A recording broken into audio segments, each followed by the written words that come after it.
Israel is there at all is based on an historical claim that that land is the ancient home of today's Jewish people, and that it was promised to them by God, the Old Testament God. And this is what was stated in the 1948 Declaration of the Establishment of the State of Israel. The land of Israel was the birthplace of the Jewish people. Here their spiritual, religious, and political identity was shaped. Here they first attained statehood, created cultural values of national and universal significance, and gave to the world, the eternal book of books. Now, that line that I mentioned earlier about everything being inverted, well, there's no greater example than that, because that is historical bollocks. Today's Jewish people have absolutely no historic or genetic connection to the land today called Israel. And before anyone starts saying, he's anti-Semitic, here's a couple of books by Jewish writers and researchers. This is The 13th Tribe by Arthur Koestler. It came out in 1976, I think it was. And here is a much more recent book by Shlomo Sand, The Invention of the Jewish People. And Shlomo Sand is a professor of history at Tel Aviv University. And when you look at what they say, you look at what others who've researched this subject say, I've researched it myself, the conclusion is common and it is constant when you look at the facts.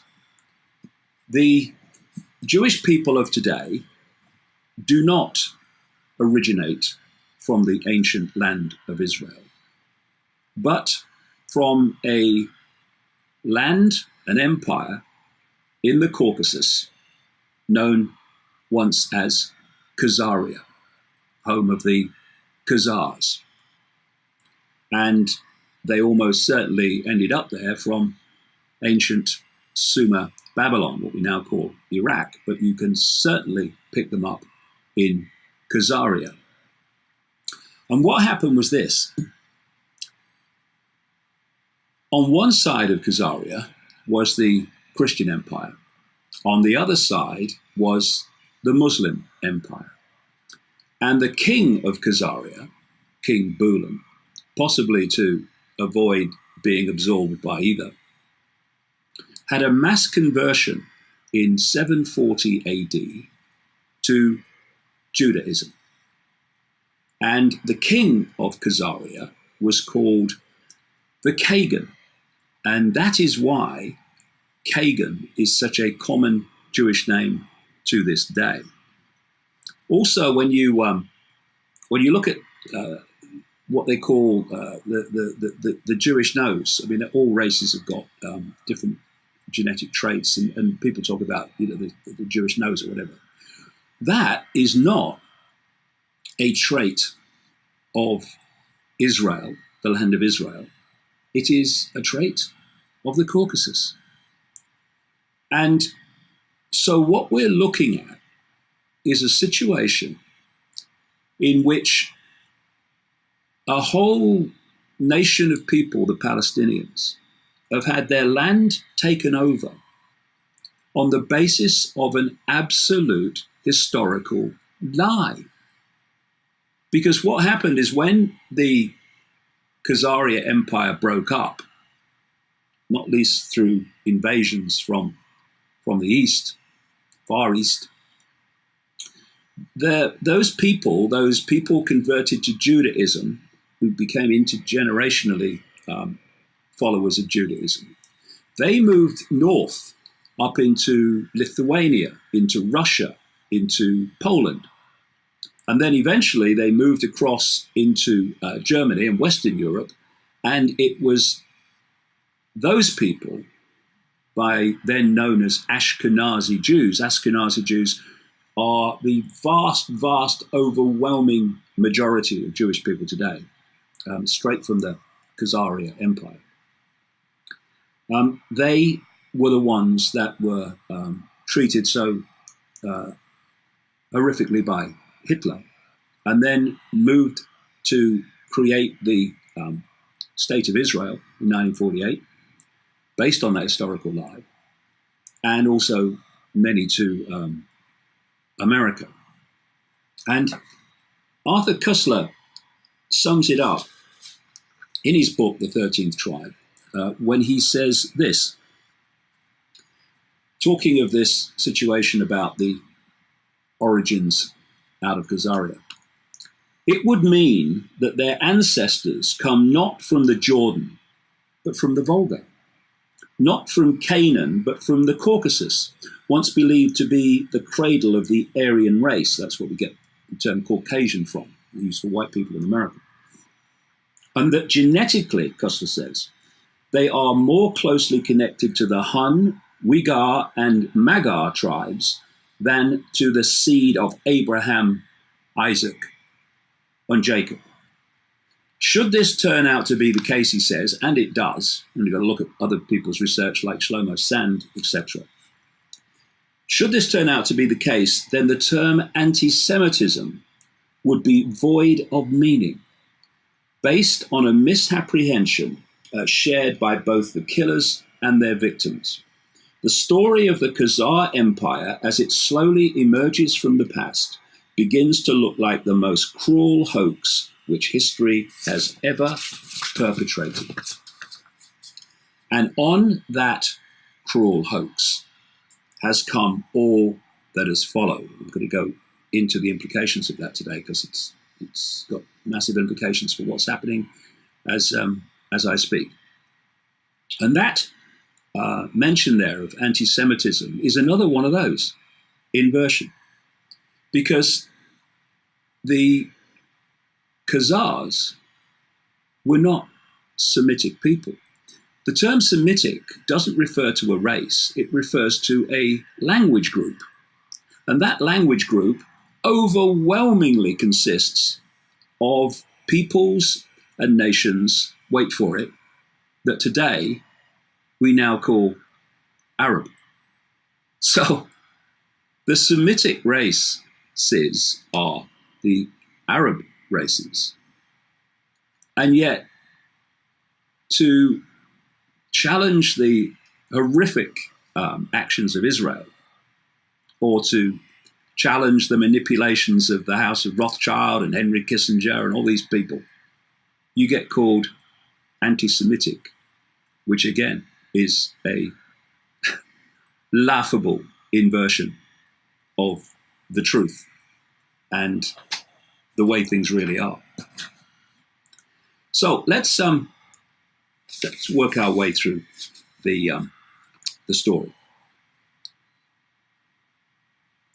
Shlomo Sand not only wrote a book about the invention of the Jewish people, he wrote one more recently, 2013, about the invention of the land of Israel. And he questions whether there ever was this ancient Jewish nation at all.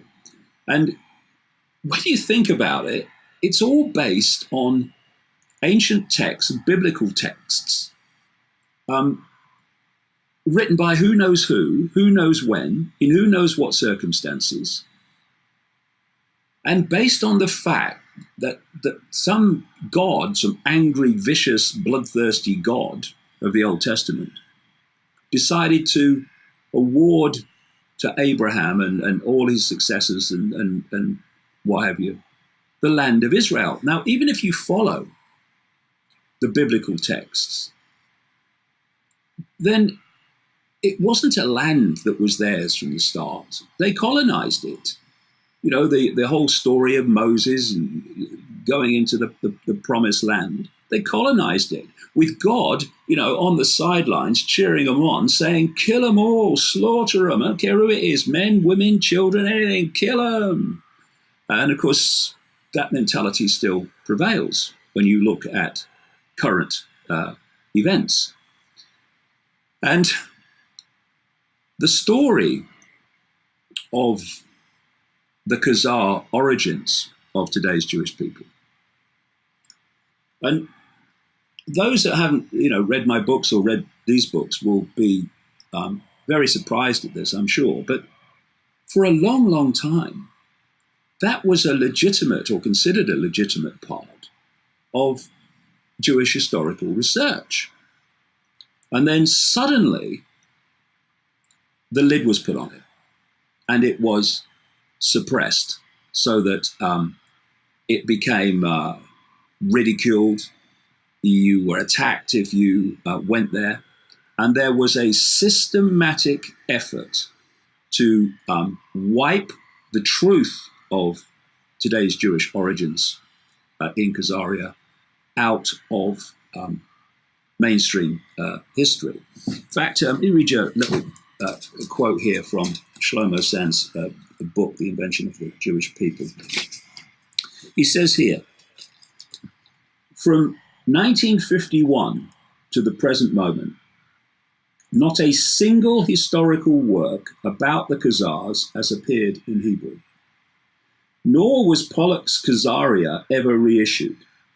It served till the end of the 1950s as a legitimate point of departure for Israeli researchers, but it lost its status over the years systematically, for reasons I'll come to. Except for one modest MA thesis on this subject and one published routine seminar paper, there has been nothing. The Israeli academic world has been mute on this topic. No significant research has taken place. Slowly and consistently, any mention of the Khazars in the public arena in Israel, or anywhere else mostly, came to be tagged as eccentric, freakish, and even menacing. And that is the classic way they discredit truth and discredit those that communicate truth. So what was behind this suppression of the true history of Jewish people? Well, it was the house of Rothschild, overwhelmingly, and their creation, Zionism, or Rothschild Zionism, as I call it, to constantly emphasize and underpin the true creators and controllers of what we call Zionism today.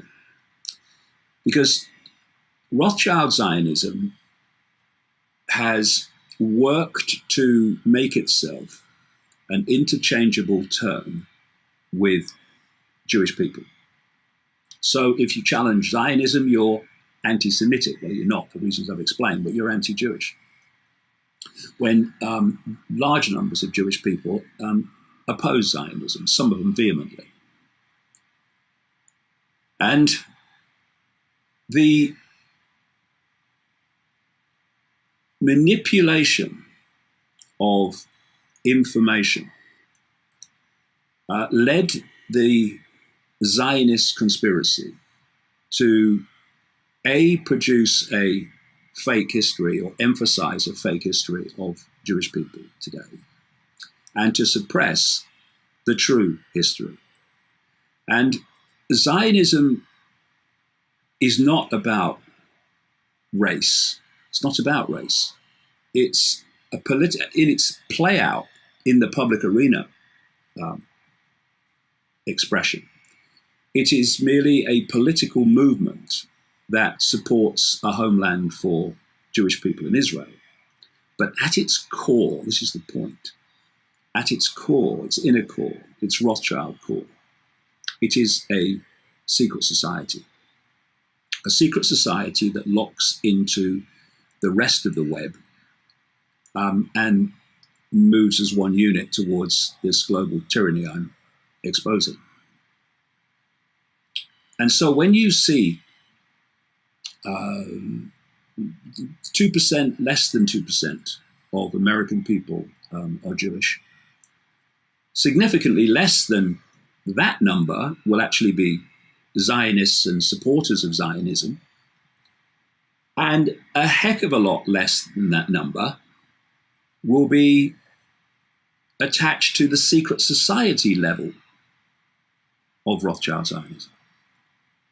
And yet, if you look in my books, the ratio of Rothschild Zionists to positions of significant power in the United States over a long period of time, not least around surrounding before, during, and after 9/11, is absolutely fantastic. These people at that level are not representatives of Jewish people. They have contempt for Jewish people in general. They are agents of the secret society with its global agenda. Now, Zionism began in the late 1800s, the late 19th century, with the first Zionist conference in Basel, Switzerland, chaired by Theodor Herzl, the founder of the Zionist movement. Although he was just a front man, a yes man, a gopher for the Rothschilds. Now, it was in Basel, Switzerland, but what they don't tell you, but I'll tell you, it was supposed to be originally held, that first Zionist conference, in Munich, Germany. But that could not happen because of the vehement opposition of Jews in Germany to the idea that they were going to be shipped out and moved to Israel, which is what Zionism wanted. And so when events moved forward, and we had the horrors of Nazi Germany, which I say the Rothschilds were fundamentally behind, by the way, suddenly people were moving out of Germany, for obvious reasons, to Israel and to the United States. So let's take the story forward. You had Zionism, modern Zionism, created in the late 19th century. And a few years later came the First World War. And we had Germany going walkabout, and the other nations of Europe responding to that. And we had this World War, and the Americans were brought in eventually. And the Americans came in because of deals done in the background, which involved something called the Balfour Declaration. In other words, the Americans will come in with the Rothschilds manipulating in the background. But for that to happen, we want this. And what it was a declaration by the British Foreign Secretary called Arthur Balfour. And when you hear something like the Balfour Declaration, you would think that he would stand up in the Houses of Parliament or make a speech somewhere and make this declaration. It actually wasn't. It was a letter. And it was a letter sent by Lord Balfour, the Foreign Secretary, to Baron Rothschild, Walter Rothschild, 2nd Baron Rothschild. They love their bloody titles, these people. And this is what it said. His Majesty's government view with favour the establishment in Palestine of a national home for the Jewish people, and will use their best endeavours to facilitate the achievement of this project. This is part of that deal I was talking about. It being clearly understood that nothing shall be done, this is a sick joke now, that nothing shall be done which may prejudice the civil and religious rights of existing non-Jewish communities in Palestine, or the rights and the political status enjoyed by Jews in any other country. So there you have, on November the 2nd, 1917, the Balfour Declaration, which, given the the power of Britain with the empire and all that stuff in those days was a massive step forward towards bringing about a Jewish homeland. So clearly, when you are justifying this on an historical fake, i.e., it's the ancient land of today's Jewish people, you have got to suppress the truth about the origins of Khazaria. And so more and more that was suppressed, as Shlomo Sanders explained. Then after the First World War, all that horror, all that death, all that slaughter, came the Versailles Peace Conference in 1919. And as I explain in my books, the major representatives of each country and advisors for each of the major players, Britain, United States, France, etc., at the Versailles Peace Conference, were Rothschild frontmen, big time. And they declared their support for a homeland in Israel. We're now moving along here. But there were still problems and hurdles to be overcome, not least of which so many Jewish people in Germany wanted nothing to do with it. They were fine, thank you, don't need that. And for Israel to be established, it needed lots of Jewish people to justify its existence. So along came World War II with the rise of the Nazis and Adolf Hitler. And there's no question, it's documentable fact that the Nazis were funded by Rothschild-connected families like the Rockefellers in America. I mean, the Rockefellers were funding Hitler's race purity movement. They funded a whole floor of a university to allow the Hitler's race purity expert, Ernst Rundin, to do his work. So the Nazis in Germany were created, not just within Germany, but externally through the Rothschild networks and the Rockefellers and people like this. All documentable fact, with the Rockefellers, etc. And so he then turns on Jewish people and starts, again, going walkabout, as in the First World War, and other countries responded, and we had World War II.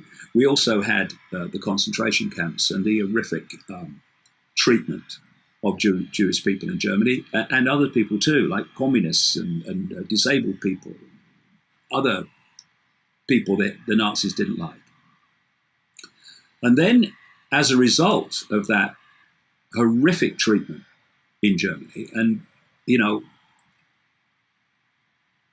I said earlier, they couldn't give a damn. This inner secret society level of Rothschild Zionism couldn't give a damn about Jewish people in general. They're just pawns in their game, like everyone else's.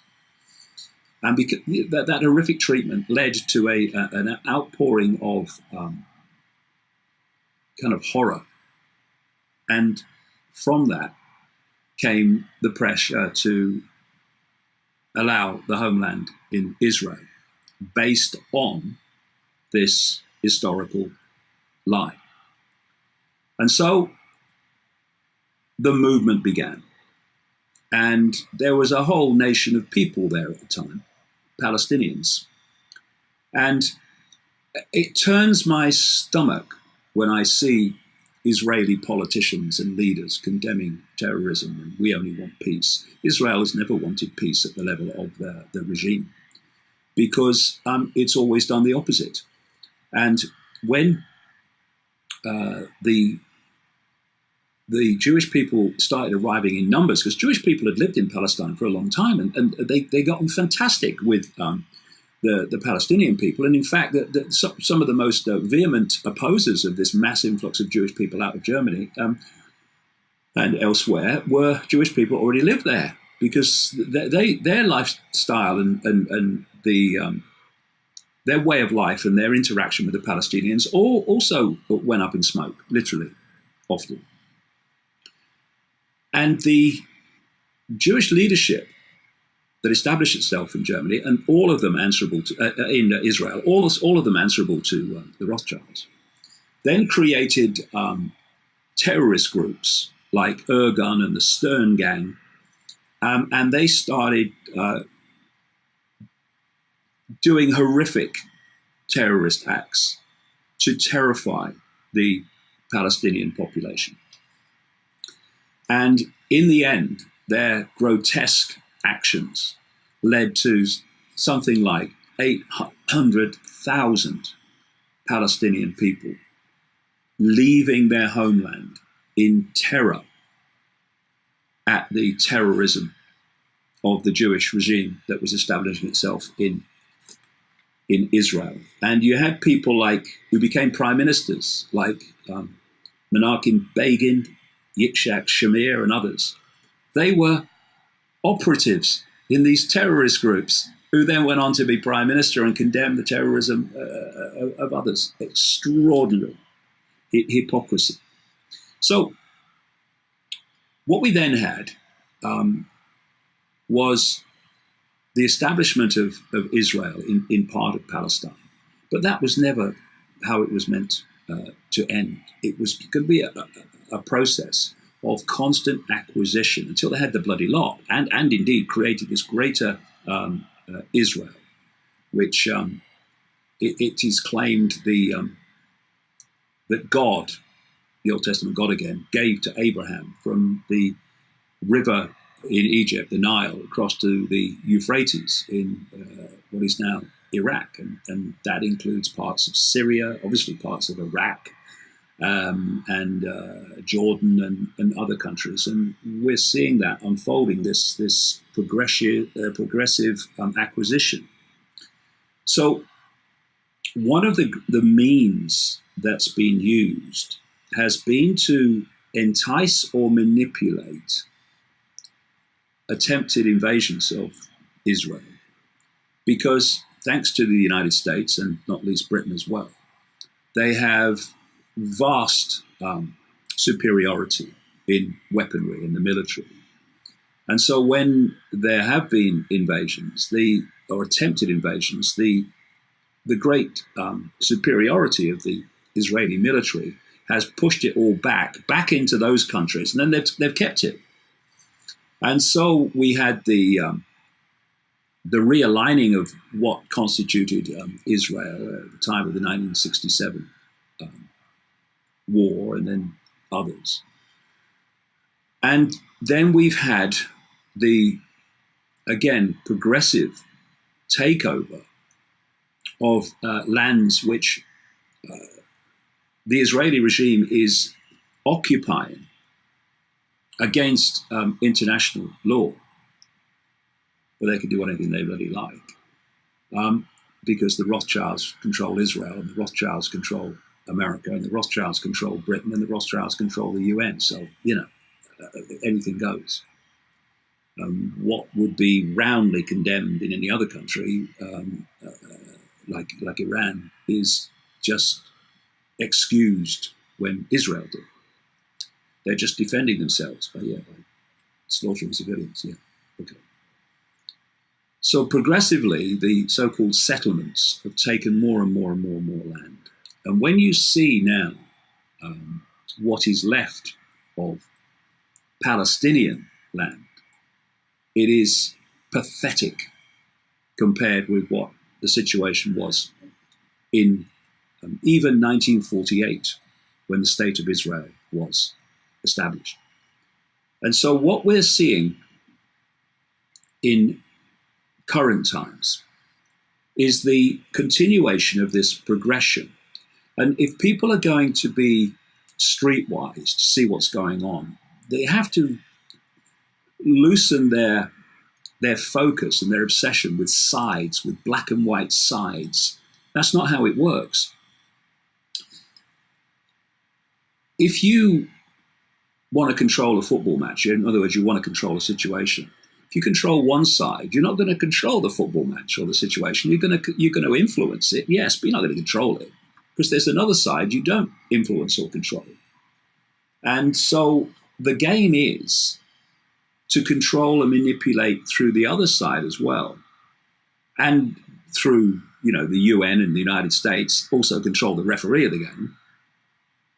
and bring about the circumstances you want. So just because you've got a group like ISIS that's been taking over large chunks of Iraq and is fighting the Syrian regime of Assad, all of which is absolutely in line with Israel's long-term goals of acquiring all that land.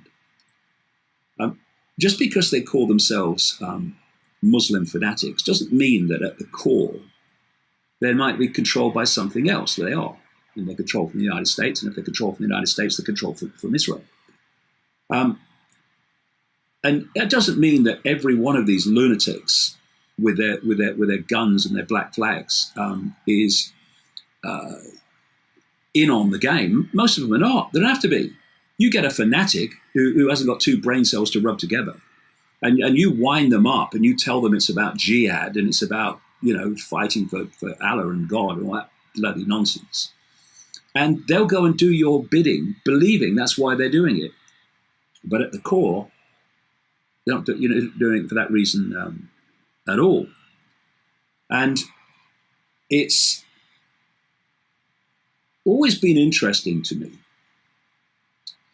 when I have watched circumstances progress in the Middle East and Israel, many times now, to the point where you know that it's building up to Israel doing another invasion or attack job on Gaza, because they just want to destroy that place. I mean, that's an open-air prison camp, open-air concentration camp, basically. But when you see the progression of events and you think, there you go, Israel wants to have another go at Gaza. Every time,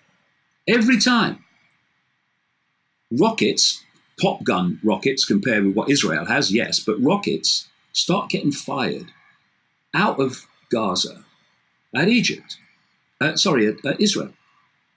And that gives the Israeli regime the opportunity every time to justify going in and blowing the shit out the civilian population. And I was looking through a book of mine called Remember Who You Are the other day. And a certain passage that I wrote in it, it's 2 years or so, 3 years or so now, since this book came out. And given current events, it's quite prophetic when you see some of the information here that I'll read to you now. Remember, this was years ago, but this is the pattern that is now being repeated in current times. Because if you want to control the game, you've got to control both sides, or however many sides there are in it. Okay, the book says this. One of the main ways that the Israelis stall on any agreement, the peace agreement I'm talking about, with the Palestinians, is by saying they can't negotiate with the elected Palestinian government because it is a terrorist organization known as Hamas. And they're now saying Hamas is behind all these rockets. We must stop Hamas. Okay. So it goes on. Well, how funny. Israel created Hamas as a bogeyman that could give them the excuse not to negotiate and so have more time to finish the job of Palestinian genocide. The other bogeyman at that time, re-emerging in the Middle East to frighten people, is called the Muslim Brotherhood, which was involved in the People's Revolution, the original one, in Egypt. The Muslim Brotherhood has an interesting background too. Britain and America established the Muslim Brotherhood after the collapse of the Ottoman Empire in 1924. And they are still controlled by the same crowd to this day, although the Brotherhood has also served the interests of the Nazis, Israelis, Russians, French, and Germans over the years. Israel is now among the major sponsors of the Muslim Brotherhood, which was involved in the founding of Hamas. Robert Dreyfuss, the author of Devil's Game, How the United States Helped Unleash Fundamentalist Islam, wrote, beginning in 1967 and through to the late 1980s, Israel helped the Muslim Brotherhood establish itself in the occupied territories. It assisted Ahmed Yassin, the leader of the Brotherhood, in creating Hamas, betting that its Islamist character would weaken the PLO. The PLO was the Palestinian Liberation Organization of Yasser Arafat, which was the main representative group of Palestinians at that time. The PLO was, like it says here, the most prominent official representative of Palestinian interests. Dreyfuss also pointed out that during the 1980s, the Muslim Brotherhood in Gaza and the West Bank did not support resistance to the Israeli occupation. Most of its energy went to fighting the PLO, especially its more left-wing factions on university campuses. Charles Freeman, the one-time American ambassador to Saudi Arabia, said this: Israel started Hamas.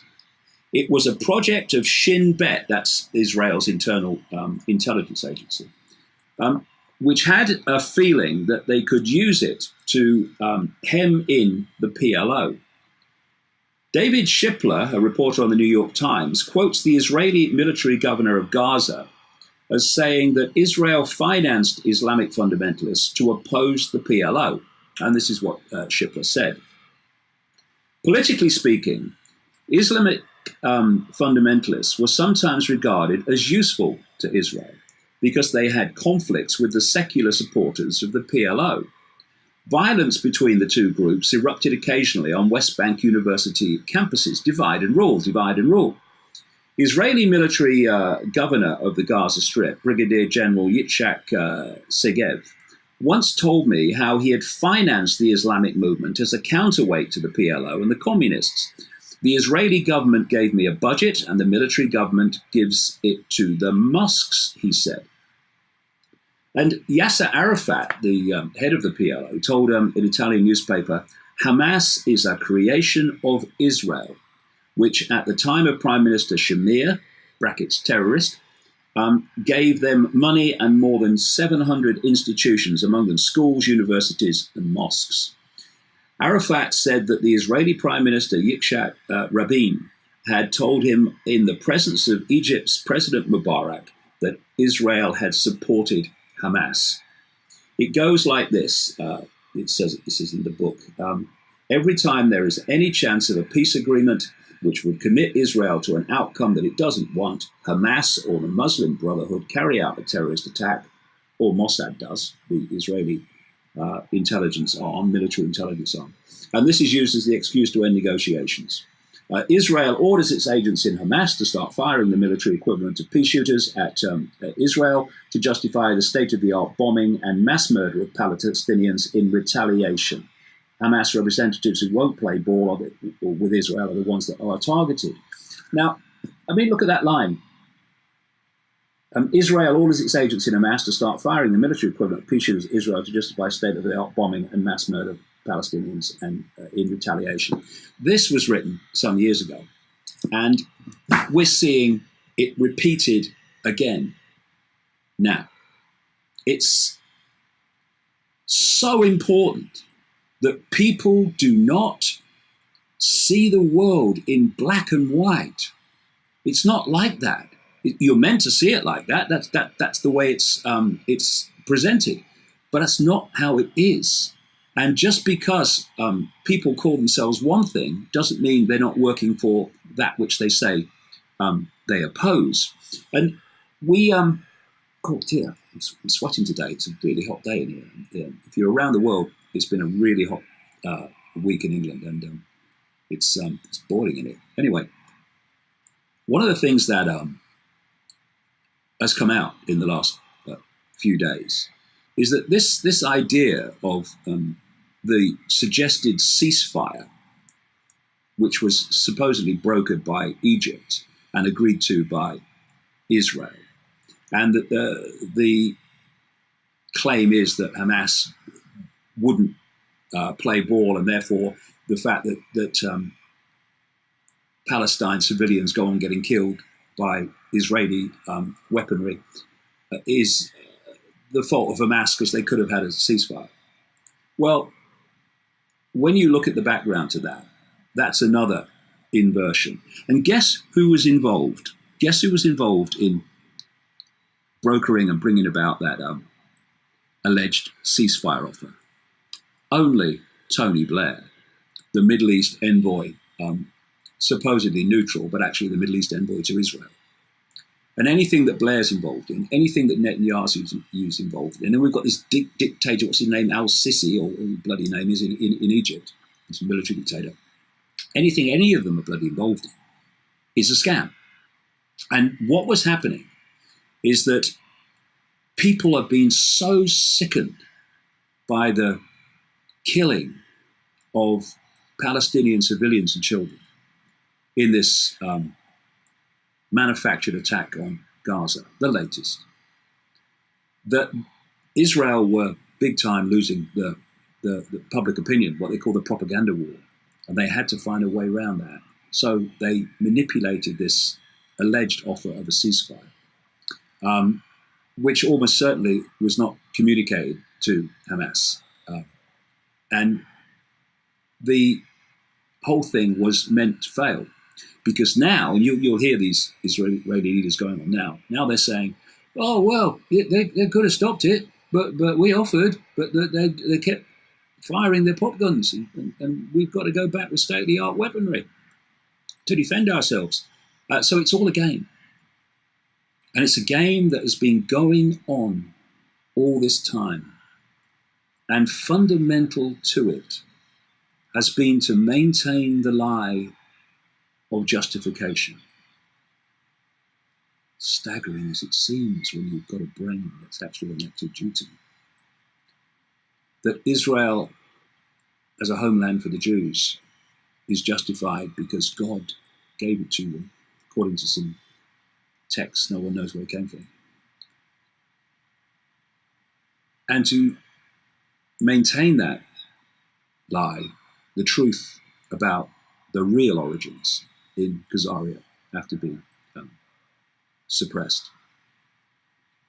The world is indeed inverted wherever you look. But we are where we are. And although the founding of Israel has been based on a lie, all those Israelis are there now. And a lot of them are opposing the war and the slaughter and the attacks on Gaza. A lot of them aren't, but a lot of them are. And so we are where we are. And the only way of solving this is for justice to be done, for Palestinians to be given a right to self-determination, to be given the land back that has been stolen by Israel and is being built upon with these settlers more and more, so that it becomes more and more irreversible. But it doesn't. Get them off, get them out. They knew that they were building on stolen land. It wasn't theirs. And Israelis and Palestinians need to decide to live in peace with equal rights and equal statehood. That's the only way out of this mess that's been created by this gigantic hoax. But that's not what those behind the hoax want. They want to take over that whole area of land. They are the ones behind the attempts to remove Assad in Syria. They were the ones behind the invasion of Iraq. It's created all that mayhem and allowed this ISIS to come in because of the circumstances they created. They're the ones that went into Libya and turned it into the Stone Age compared with what it was. They are mad, and they are the ones that want Iran. And when you think that the whole deal, in relation to Israel, has been created on a gigantic historical lie, then what else are they lying about? Answer: bloody everything.